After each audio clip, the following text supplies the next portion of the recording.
फिलिस्तीन एक संप्रभुत्व संपन्न राज्य था, जहां हिटलर के समय में यहूदियों को पे जुल्म किया जा रहा था, यहूदी को भगाया जा रहा था। तो यहूदी फिलिस्तीन में आके शरण लिया। फिलिस्तीन की सरकार ने देखा जो यहूदी आ रहे हैं, हमारे शरण में आ रहे हैं, तो इनको बसाया जाए। उन्होंने अपने एक भूभाग उनको स्पेशली दिया और वहां उनको बसाया, जो जहां पे धीरे धीरे इनकी आबादी बढ़ती गई और ये एक भूभाग ही यहूदी शरणार्थियों का बन गया। जब ये इनको लगा कि हमारा एक बहुत बड़ा भूभाग बन गया है, तो हम फिलिस्तीन के कब्जे में क्यों रहेंगे, और ये अपने एक नए देश की मांग करने लगे। बार बार सरकार के अगेंस्ट में जो है आवाज उठाने लगे।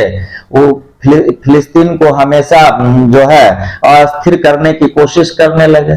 तो यूएनओ ने इसको समझौते के तहत जिस एरिया में जो शरणार्थी थे, यहूदी शरणार्थी, उस एरिया को एक नया रूप दे दिया गया और उस क्षेत्र का सीमांकन करके कहा गया कि ये अब एक अलग देश है जो इजराइल कहलाया। उसको अमेरिका के द्वारा बहुत ज्यादा मदद की गई, जिसके कारण वो बहुत ज्यादा संपन्न हो गया, जल्दी संपन्न भी हुआ।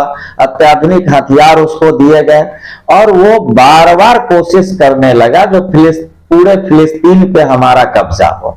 तो 80 के दशक में या 70 के दशक में यासिर अराफत उनका खुल के मुकाबला कर रहे थे, बहुत संघर्ष भी किए। भारत में 1977 में जब सरकार बनी थी जनता पार्टी की, उस समय भारत सरकार असमंजस में थी जो फिलिस्तीन की मदद की जाए कि इजराइल की मदद की जाए। तो उस समय जनता पार्टी में शामिल जो यानी कहा जाए भारतीय जनता पार्टी, जो उस समय जनसंघ थे, उनके जो नेता थे अटल बिहारी वाजपेयी ने, उन्होंने मन से खुल के समर्थन किया था जो फिलिस्तीन का समर्थन हमें करना चाहिए, हमें अमेरिका का समर्थन नहीं करना चाहिए, हमें इजराइल का समर्थन नहीं करना चाहिए। ये स्थिति बनती रही जब तक यासिर अराफत जीवित रहे, तब तक वो इजराइल को हमेशा कंट्रोल करके रखे। लेकिन उनके मरणोपरांत इजराइल का मनोबल बढ़ता गया। बढ़ते बढ़ते ये स्थिति आई जो धीरे धीरे फिलिस्तीन सिमटते गया और इजराइल बढ़ता गया। अब स्थिति ये आ गई है जो फिलिस्तीन का अस्तित्व ही खतरे में पड़ गया। अगर अब वहां के लोग अपने अस्तित्व को बचाने के लिए अगर संघर्ष नहीं करेंगे, अगर नहीं करते, तो फिलिस्तीन का अस्तित्व ही समाप्त हो जाता और एक नया देश इजराइल जिसमें फिलिस्तीन समाहित हो जाती। तो ये स्थिति बन चुकी है फिलिस्तीन और इजराइल में। तो इस वक्त जो स्थिति है, जो हमारे जो पूरे दुनिया के देशों ने जिस चीज पे तय किया, यूएनओ ने जिस बात पे सहमति जताई, जो कोई भी देश किसी भी देश को हड़प नहीं सकता है, उसके भूभाग पे कब्जा अब नहीं कर सकता है, तो उस कानून का तो उल्लंघन हो रहा है इजराइल के द्वारा।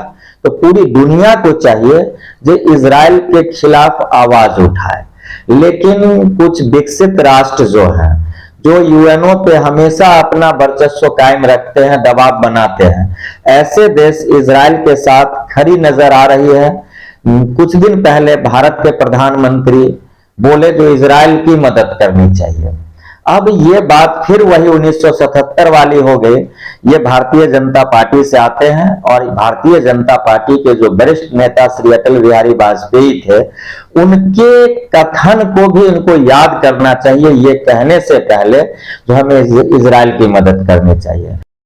भारत सरकार को चाहिए जो फिलिस्तीन के साथ जिस तरह पूर्व में भारत खड़ी रही है, उस तरह तत्कालीन भारत सरकार को भी फिलिस्तीन के साथ खड़ा रहना चाहिए। इजराइल को यूएनओ में कटघरे में खड़ा करना चाहिए। जो इजराइल ऐसा क्यों कर रहा है? क्योंकि किसी देश के अस्तित्व किसको समाप्त होने के कगार पे है और उसके अस्तित्व को बचाने के लिए पूरी दुनिया के देशों को एकजुट होकर इसका विरोध करना चाहिए, न कि समर्थन करना चाहिए। क्योंकि अगर फिलिस्तीन अगर दुनिया के नक्शों से समाप्त होता है, तो बहुत सारे ऐसे छोटे देश हैं जिसपे बड़े देशों की नजर है, तो फिर साम्राज्यवाद की जो है नीति वो आगे बढ़ेगी, जो दुनिया में कहीं तीसरे वर्ल्ड वार तक न ले जाए। क्योंकि दो विश्व युद्ध जो हुए हैं वो अपने साम्राज्य विस्तार के लिए ही हुए थे। अगर फिलिस्तीन अपने को खत्म करके इजराइल अगर अपने मकसद में कामयाब हो जाता है, इसके पीछे खड़े देश अगर कामयाब हो जाते हैं, तो विकसित जो भी विकासशील राज्य हैं उन पे विकसित राज्य हमेशा जैसे नजर गड़ाए हुए हैं, तो छोटे छोटे राज्यों का अस्तित्व समाप्त होने लगेगा। हो सकता है इसका परिणाम तीसरे विश्व युद्ध के रूप में न दिखाई दे। इसलिए भारत जैसे देशों को चाहिए जो फिलिस्तीन के अस्तित्व को बचाने के लिए फिलिस्तीन के साथ खड़े हो। दुनिया के जो भी अलग देश हैं, अरबियन कंट्री हो, चाइना हो, रशिया हो, इन लोगों को चाहिए एकजुट होकर इजराइल का विरोध करें और फिलिस्तीन का समर्थन।